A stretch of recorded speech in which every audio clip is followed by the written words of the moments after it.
সৌরজগতের আবিষ্কৃত 8টি গ্রহের মাঝে পৃথিবী হলো একটি। পৃথিবী ছাড়াও বিশাল সৌরজগতের মাঝে আরও 4টি বৃহত্তম গ্রহ রয়েছে।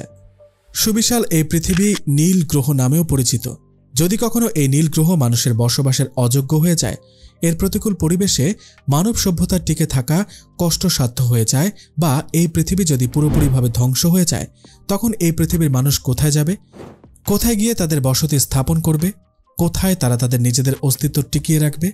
এমনটা কখনো ভেবে দেখেছেন?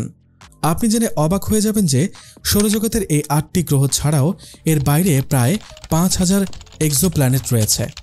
গ্রহ, উপগ্রহ বা বহির্গ্রহ মিলিয়ে আমাদের মহাবিশ্বে এমন 10টি গ্রহ রয়েছে যেখানে এই পৃথিবীর মানুষ অনায়াসে বসবাস করতে পারবে। মূলত এই গ্রহগুলোর আবহাওয়া, সামঞ্জস্য এবং মানুষের বসবাসের উপযোগী হওয়ার ফলেই এই 10টি গ্রহ মানুষের বসবাসের জন্য উপযুক্ত হয়ে উঠেছে। তাহলে চলুন আর কথা না বাড়িয়ে মূল আলোচনা শুরু করি। Number 10, Kepler 22b।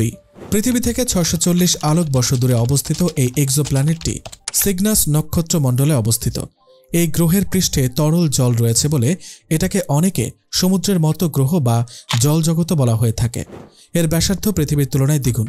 2011 সালের 5ই ডিসেম্বর কেপলার 22b আবিষ্কৃত হয়েছিল। এর আনুমানিক ভারসাম্য তাপমাত্রা 279 যা পৃথিবীর ভারসাম্য তাপমাত্রা থেকে কিছুটা বেশি। পৃথিবীর তুলনায় এর ব্যাসার্ধ 2.4 গুণ। আনুমানিক 4 বিলিয়ন বছরের এই এক্সোপ্ল্যানেটটি প্রায় 290 দিনের মাঝে তার হোস্ট নক্ষত্রটিকে প্রদক্ষিণ করে নিজ কক্ষপথে ফিরে আসে। বিজ্ঞানীদের মতে কেপলার 22b এর বায়ুমণ্ডল পৃথিবীর গ্রিন হাউস প্রতিক্রিয়ার সাথে সাদৃশ্যপূর্ণ হতে পারে। মূলত আকার, আকৃতি এবং বৈশিষ্ট্যের উপর ভিত্তি করে কেপলার 22b ভবিষ্যতে মানব সভ্যতার জন্য পৃথিবীর মতো বসবাসযোগ্য একটা গ্রহ হিসেবে পরিণত হওয়ার সম্ভাবনা সৃষ্টি করে।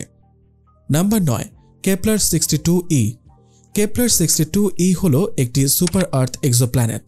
নাসা কর্তৃক আবিষ্কৃত এই এক্সোপ্ল্যানেটটি পৃথিবী থেকে প্রায় 990 আলোকবর্ষ দূরে লাইরা নক্ষত্রমণ্ডলে অবস্থিত।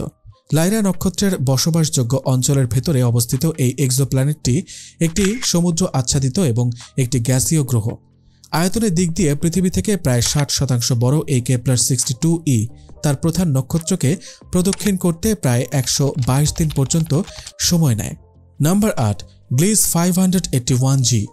পৃথিবী থেকে মাত্র 20 আলোকবর্ষ দূরে এই গ্লিজ 581g নামক এক্সোপ্ল্যানেটটি সর্বপ্রথম লেক কার্নেগি এক্সোপ্ল্যানেট সার্ভে দ্বারা আবিষ্কার করা হয়েছিল।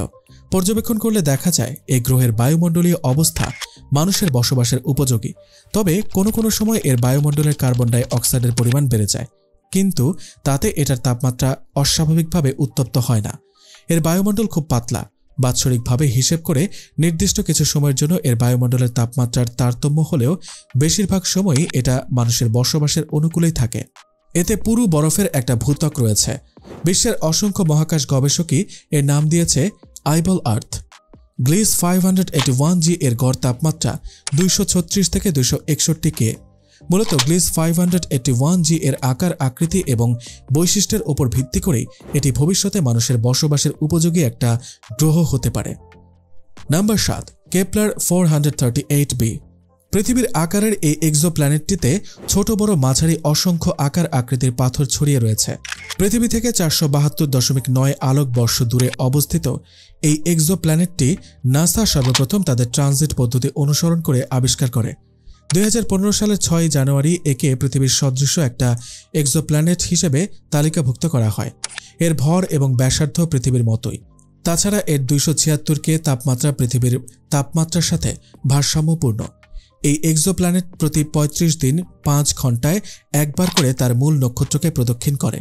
মূলত অভ্যন্তরীণ এবং বাহ্যিক কিছু বৈশিষ্ট্যের কারণে এই কেপলার 438b ভবিষ্যতে মানব সভ্যতার বসবাসের উপযোগী একটা গ্রহতে রূপান্তরিত হতে পারে। Number 6, Kepler 62f। সুপার আর্থ 5টি গ্রহগুলোর মাঝে সবচেয়ে বাইরের গ্রহটা হল কেপলার 62f।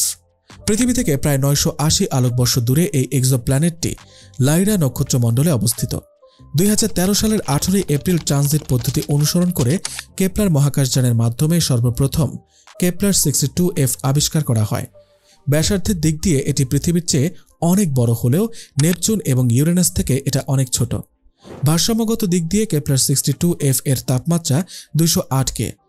267 দিনের কিছুটা বেশি সময়ে কেপলার 62f তার হোস্ট নক্ষত্রকে প্রদক্ষিণ করে থাকে।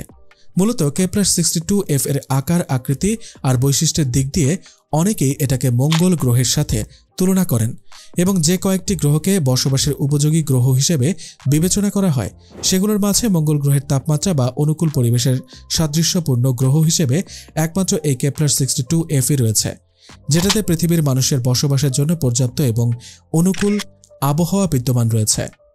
Number 5, Proxima B. প্রক্সিমা বিকে মূলত গবেষকরা প্রক্সিমা সেন্টরি বি বা আলফা সেন্টরি সিবি হিসেবেও অভিহিত করে থাকেন। পৃথিবীর চেয়ে সামান্য বড় ব্যাসার্ধের এই এক্সোপ্ল্যানেটটি হল একটা ফ্লেয়ার নক্ষত্র, যা ইলেকট্রোম্যাগনেটিক রেডিয়েশনের তীব্র নির্গমন করে গ্রহের বায়ুমণ্ডলকে সরিয়ে দিতে পারে। 2016 সালের আগস্টে ইএসও অর্থাৎ ইউরোপিয়ান সাউদার্ন অবজারভেটরি সর্বপ্রথম প্রক্সিমা বি এর পর্যবেক্ষণ করে এটিকে সৌরজগতের নিকটতম নক্ষত্র থেকে সবচেয়ে কাছের এক্সোপ্ল্যানেট হিসেবে চিহ্নিত করে। তবে কেপলার 22b এবং কেপলার 62e এর তুলনায় প্রক্সিমা বি এর ভেতরে জলের পরিমাণ অনেক কম। তবে এই গ্রহের পৃষ্ঠের মাঝে তরল জলের অস্তিত্বের কারণেই বিশ্বের অসংখ্য গবেষক একে পৃথিবীর মতো গ্রহ বলেছেন। এর আবহাওয়া এবং জলবায়ু পৃথিবীর মতো হওয়ায় ভবিষ্যতে প্রক্সিমা বিতে মানুষ বসবাস করতে পারবে কিনা সেটা নিয়েও এখনও অনেক পর্যবেক্ষণ চলছে। Number 4, Kepler 452b। 2015 সালের 23 জুলাই ট্রানজিটের মাধ্যমে কেপলার 452b সর্বপ্রথম আবিষ্কৃত হয়। KOI 7016.01 হল এই সুপার আর্থ এক্সোপ্ল্যানেটের বিকল্প নাম। কেপলার 452b পৃথিবী থেকে প্রায় 1800 আলোকবর্ষ দূরে অবস্থিত। এটি প্রতি 385 দিনে প্রায় 157 বিলিয়ন কিলোমিটার দূরত্বে নিয়মিত তার হোস্ট নক্ষত্রকে প্রদক্ষিণ করছে। কেপলার 452b এর ভর পৃথিবীর তুলনায় প্রায় 5 গুণ আর অন্যদিকে এর ব্যাসার্ধ পৃথিবীর প্রায় 1.5 গুণ। এতে অনেকগুলো সক্রিয় আগ্নেয়গিরি রয়েছে। মহাকাশ থেকে এই গ্রহটির পৃষ্ঠের বেশিরভাগ অংশ দেখা যায় না, কারণ এই গ্রহের মেঘগুলো অনেক ঘন এবং কুয়াশাচ্ছন্ন। 265 কে এর ভারসাম্য তাপমাত্রা, যা পৃথিবীর চাইতে একটু বেশি। প্রায় 6 মিলিয়ন বছর বয়সের এই কেপলার 452bতে হয়তো ভবিষ্যতে মানব সভ্যতার পদচিহ্ন পড়লেও অবাক হওয়ার মতো কিছু থাকবে না। Number 3, গ্লিজ 667cc। 2012 সালে রেডিয়াল বেগের মাধ্যমে শনাক্ত করা এই গ্লিজ 667cc নামক এই এক্সোপ্ল্যানেটটি গ্লিজ 667 নামক স্টার সিস্টেমের সদস্য। ভর এবং ব্যাসার্ধের দিক দিয়ে এটি পৃথিবীর চেয়ে অনেক বড় হলেও ইউরেনাস এবং নেপচুনের চেয়ে এটা অনেক ছোট। এর ভর পৃথিবীর ভরের প্রায় 3.7। পৃথিবী থেকে একে খালি চোখে এর 12 ভাগ অংশ দেখা যায়। সূর্যের তুলনায় গ্লিজ 667cc এর প্রায় 1/3 এবং এর প্রায় 100 থেকে 150 বিলিয়ন বছর পর্যন্ত বেঁচে থাকার সক্ষমতা রয়েছে। সবচেয়ে আশ্চর্যের ব্যাপার হলো এর তাপমাত্রার ভারসাম্য সবসময় সমান থাকে না, যার ফলে পৃথিবীর তুলনায় এর আবহাওয়া এবং জলবায়ুগত দিক দিয়ে কিছুটা পরিবর্তন থাকলেও বেশিরভাগ ক্ষেত্রে পৃথিবীর জল এবং স্থলের উপাদানগুলোর সাথে এর সাদৃশ্য রয়েছে। Number 2, Kepler 186f। Kepler 186f 2014 সালের 17 এপ্রিল কেপলার স্পেস অবজারভেটিভের মাধ্যমে সর্বপ্রথম আবিষ্কার করা হয়। তবে KOI 571.05 নামেও এটি অনেক পরিচিত। পৃথিবী থেকে প্রায় 580 আলোকবর্ষ দূরে অবস্থিত পৃথিবীর আকারের এই এক্সোপ্ল্যানেটটি 130 দিনে তার হোস্ট তারাকে প্রদক্ষিণ করতে পারে। এর ভর পৃথিবীর তুলনায় 1.44 গুণ আর এর ব্যাসার্ধ পৃথিবীর তুলনায় 1.17 গুণ। একটানা প্রায় 3 বছর এই এক্সোপ্ল্যানেটটিকে নিয়ে গবেষণা করা হয়েছিল। মঙ্গল গ্রহের তাপমাত্রা থেকে এই গ্রহের তাপমাত্রা কিছুটা ঠান্ডা। বায়ুমণ্ডল ছাড়াই কেপলার 186f এর ভারসাম্যের তাপমাত্রা আনুমানিক প্রায় 188 কে। পৃথিবী থেকে কেপলার 186f এর মাত্র 14 ভাগ উজ্জ্বলতা দেখা যায়। এটি প্রায় 130 দিনে তার হোস্ট নক্ষত্রকে প্রদক্ষিণ করে। এর বায়ুমণ্ডলীয় সবগুলো উপাদান এখন পর্যন্ত পুরোপুরিভাবে পর্যবেক্ষণ করা সম্ভব হয়নি। বলা যায় এর বায়ুমণ্ডলীয় অনেক বৈশিষ্ট্যই অজানা। এটি সূর্যের চেয়ে পৃথিবীর নক্ষত্রের অনেকটা কাছাকাছি অবস্থানে রয়েছে এবং কেপলার 186f এর বর্তমান বয়স প্রায় 4 বিলিয়ন বছর। প্রতিনিয়ত এই কেপলার 186f কে গবেষণা এবং পর্যবেক্ষণ চলছে। একটা সময় যদি পৃথিবীর মানুষ এই গ্রহে গিয়ে বসবাস শুরু করে তাতে অবাক হওয়ার মতো কিছু থাকবে না। তবে হ্যাঁ, সেটা সময় সাপেক্ষ ব্যাপার। Number 1, Mars. ইংরেজি মার্সের বাংলা অর্থ হল মঙ্গল গ্রহ। সৌরজগতের মাঝে মঙ্গল গ্রহ হল চতুর্থ গ্রহ। দানাদার আয়রন অক্সাইডের ধূলিকণার কারণে এর পৃষ্ঠ লালচে রং ধারণ করার কারণে এটা লাল গ্রহ নামে পরিচিত। এর ব্যাসার্ধ প্রায় ৩৩89.৫ কিলোমিটার। মঙ্গল গ্রহের পাতলা বায়ুমণ্ডল কার্বন ডাই অক্সাইড এবং ফোবস ডেইমোস নামক দুইটি প্রাকৃতিক উপগ্রহ দ্বারা গঠিত। এর ব্যাস পৃথিবীর ব্যাসের অর্ধেক। এর ভূপৃষ্ঠের গ্রহের মাঝে সিলিকন, অক্সিজেন, ধাতুসহ অন্যান্য অসংখ্য খনিজ পদার্থ রয়েছে। মঙ্গল গ্রহ মূলত হলুদ, লাল এবং কমলা রঙেরই হয়। সৌরজগতের এই বিশেষ গ্রহটি 15 বছর থেকে 17 বছরের ব্যবধানে একবার বা দুবার পৃথিবীর একেবারে কাছাকাছি অবস্থান করে।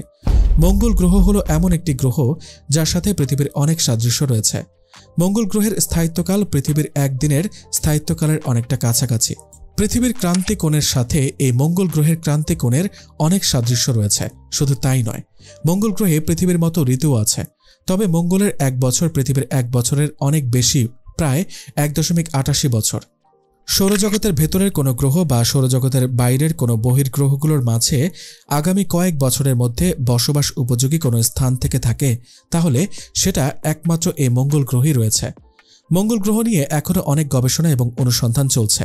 তাছাড়া এই গ্রহে যাওয়ার জন্য আধুনিক অনেক মহাকাশযানও তৈরি হচ্ছে। ইতিমধ্যে সেখানে বসবাস করার অনেক পরিকল্পনা করা হচ্ছে। পৃথিবীর বাইরে মানুষের বসবাস করার জন্য মঙ্গল গ্রহ ছাড়া এমন সুন্দর আবহাওয়া এবং জলবায়ু সমৃদ্ধ গ্রহ আর নেই বললেই চলে। পৃথিবীর রহস্যময় অনেক গল্প প্রতিদিন জানতে চাইলে আমাদের চ্যানেলটিকে সাবস্ক্রাইব করে বেল বাটনটিকে অন করে দিন। কমেন্ট করে আপনার মতামত জানিয়ে দিন। ভিডিওটিতে একটা লাইক দিয়ে দিন। আপনাকে অসংখ্য ধন্যবাদ।